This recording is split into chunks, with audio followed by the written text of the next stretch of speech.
Mess ஆயிடுச்சு. அவங்க பண்ணதுல நான் தப்பு சொல்லலை. நம்மளுக்கு வந்து அந்த சாட்டிஸ்ஃபேக்ஷன் கிடைக்கல. குவாலிட்டி கொஞ்சம் பேடாக இருந்தது. இட்ஸ் குட் நல்லா இருக்கு. சின்னது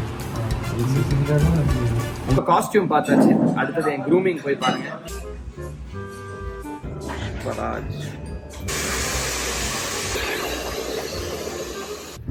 ஹாய் ஹலோ வணக்கம் மக்களே, welcome back to our channel Appu loves அப்பு.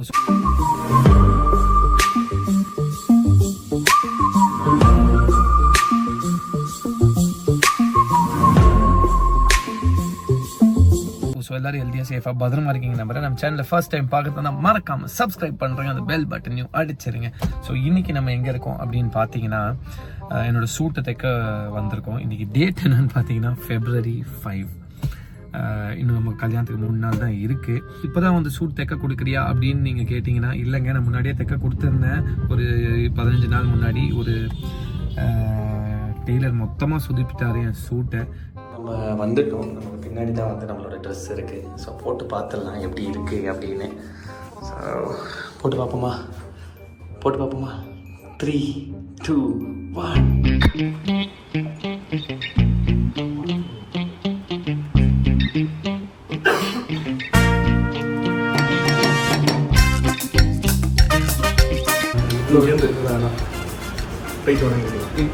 இந்த ஒரு காசு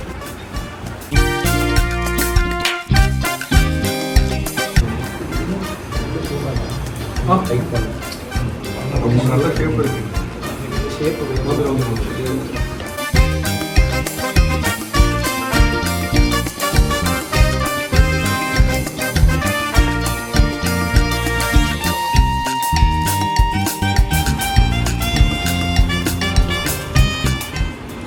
சாலிட் பட்டன்ஸ் இருக்கும். இந்த மாதிரி பிளாக் பட்டன்ஸ் இல்லாமல் இந்த மெட்டல் அதான் நம்ம கேட்டேன். இவங்க வச்சுருந்தீங்களா உங்கள் சட்டையில் இருந்துச்சு. அந்த பட்டன்ஸ் தான் வேணும். பட்டன்ஸ் இங்கே இருந்தால் தான் அவ்வளோவானா அது சின்னது. உங்கள் செஸ்ட்லாம் சூப்பராக இருக்குது. செஸ்ட் சொல்கிறேன்.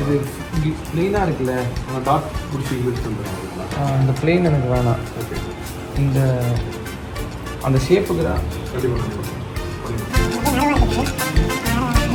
கண்டிப்பாக வராது ரைட் பண்ணி கொடுத்துட்றேன். ஏன்னா அதை போட்டு பார்த்தா எனக்கு ஒரு இப்போ தெரிஞ்சுட்டு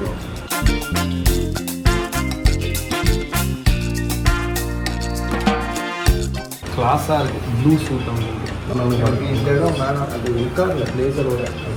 பிளேசர் இல்லாமல் சூப்பராக இருக்குது. ரொம்ப நல்லா இருக்குது. பிளேசர் இல்லாமல் போடும்போது இன்னொரு மாற்றம் தான். ஹேண்ட்ஸு ரொம்ப முக்கியம். ஸோ என் ஷூட் வந்து 2வது வாட்டி கொடுத்ததும் வந்துட்டு கம்ப்ளீட்டாக வந்துட்டு ஒரு மெஸ் ஆகிடுச்சு. அவங்க பண்ணதில் நான் தப்பு சொல்லலை. ஆனால் நம்ம என்ன சொல்லணுமோ அது பண்ணலன்றது தான் கொஞ்சம் வருத்தமாக இருக்குமே தவிர, போடும்போது பியூட்டிஃபுல்லாக இருந்தது. நீங்களே பார்த்துருப்பீங்க, செம்மையாக இருந்தது. ஆனால் நான் கேட்ட ஒரு பேட்டர்ன் வந்துட்டு வரலன்றது நமக்கு ரொம்ப சோகமாக இருந்தது. ரொம்ப கஷ்டமாக இருந்தது. நான் 2 நாளில் கல்யாணம் வச்சுட்டு ஃபஸ்ட்டு ஒருத்தர் மிஸ் பண்ணார். 2வது அவர்கிட்ட கொஞ்சம் அவர் நல்லா தான் பண்ணார். ஆனாலும் நம்மளுக்கு வந்து அந்த சாட்டிஸ்ஃபேக்ஷன் கிடைக்கல.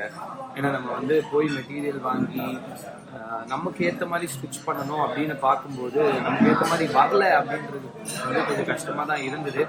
ஆனாலும் 2 நாளில் கல்யாணமாக நம்ம எல்லாரும் கிளம்பணும் வேறு. பரவாயில்ல, எப்படி ஸ்டிச் பண்ணி கொடுத்துருக்காங்களோ அப்படியே வந்துட்டு நம்ம போட்டு போயிடலாம் அப்படின்னு வந்து நினச்சேன். அவங்க ஒரு நாள் டைம் கேட்டாங்க மொத்தமாக ரெடி பண்ணி கொடுத்துட்டு. நான் டைமும் கொடுத்தேன். பாவம் அவங்களுக்கும் டைம் இல்லை பண்ணுறதுக்கு. குயிக்காக பண்ணதால் அவங்களால ஒன்றும் பண்ண முடியல. ஸோ 2வது ஷர்ட்டும் எனக்காக தைச்சி கொடுத்தாங்க. அதுவும் வந்து பெருசாக குவாலிட்டியில் எனக்கு குவாலிட்டி கொஞ்சம் பேடாக இருந்தது. ஏன்னா நம்ம ரேமன்ஸில் எடுத்தோம் அந்த மெட்டீரியல். அடுத்த மெட்டீரியல் வந்து அது ரேமன்ஸில் இல்லை. ஏன்னா நம்ம டச் பண்ணும்போது அந்த ஃபீல் கிடைக்கும் தெரியுமா, அந்த ஃபீல் வந்து அந்த ஷர்ட் இல்லை. கேட்டால் வந்து ரேமன்ஸ்லாம் வாங்கினாங்க அப்படின்னு சொன்னாங்க. நம்மளால நம்ம தான் முடியும். ஸோ அதனால் அப்படியே விட்டாங்க. கல்யாணத்தில் இந்த ட்ரெஸ் தான் நம்ம போட்டு ஆகணும், வேறு வழியில். இட்ஸ் குட் நல்லா இருக்குது. கொஞ்சம் பேண்ட் லூஸ் வச்சுருக்காங்க நம்ம கேட்ட மாதிரி. பிளேசர் தான் என்னால் வந்துட்டு நிறைய கடையில் கேட்டாங்க இந்த மாதிரி ஒரு பேட்டர்ன் வேணும்னு. ஆனால் நான் என்னென்னா கடைசியாக என்னால் வந்துட்டு அந்த ஒரு பேட்டர்னை வந்து கொண்டு வர முடியல. பட் இட்ஸ் ஓகே, நல்லா தான் இருக்குது. ஏன்னா நான் எது போட்டாலும் நல்லா இருப்பேன்னு வந்துட்டு எனக்கு தெரியும்.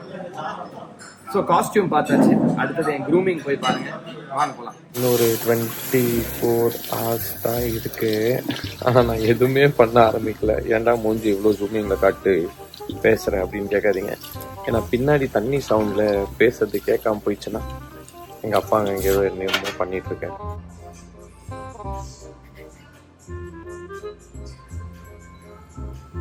பாரு என்னமோ பண்ணு.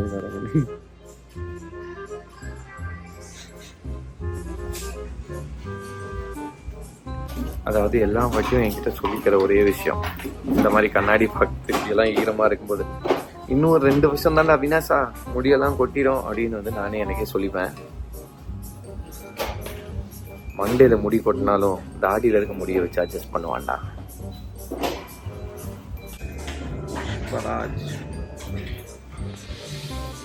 எப்படி பார்த்து கேப்ல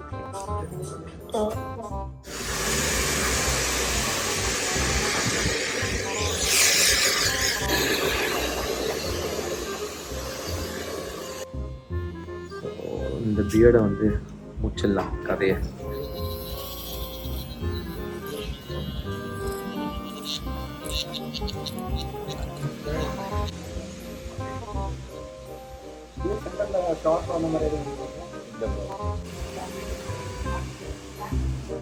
அடிக்கடி வீடியோவே எடுக்க மறந்துடுறேங்க. இப்பதான் வந்து எனக்கு ஞாபகம் வந்தது, வீடியோ எடுக்கணும்னு ட்ரிம் பண்ணி முடிச்சுட்டு ஸ்டார்டிங்கும் அதே மாதிரி எடுக்க மறந்துட்டேன்னா ஃபேஸ் இவ்வளோ ஆயிலியா டார்க்கா இருக்குன்னு பார்க்காதீங்க.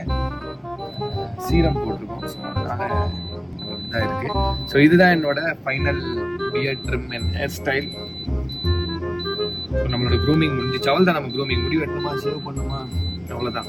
இதோட வந்து வீட்டுக்கு போய் பேக் பண்ணி அடுத்த பிளாக் நம்ம சந்திப்போம். இதோட சின்ன பிளாகா இருக்கு அப்படின்னு நினைக்காதீங்க. நான் இன்னைக்கு கம்ப்ளீட்டாவே மறந்துட்டேன். ஏன்னா நாங்கள் 3 மணிக்கு கிளம்பணும். இப்போ டைம் பார்த்தீங்கன்னா 1 மணி 1:30 மணி ஆக போகுது. வெளியும் வந்துட்டாரு.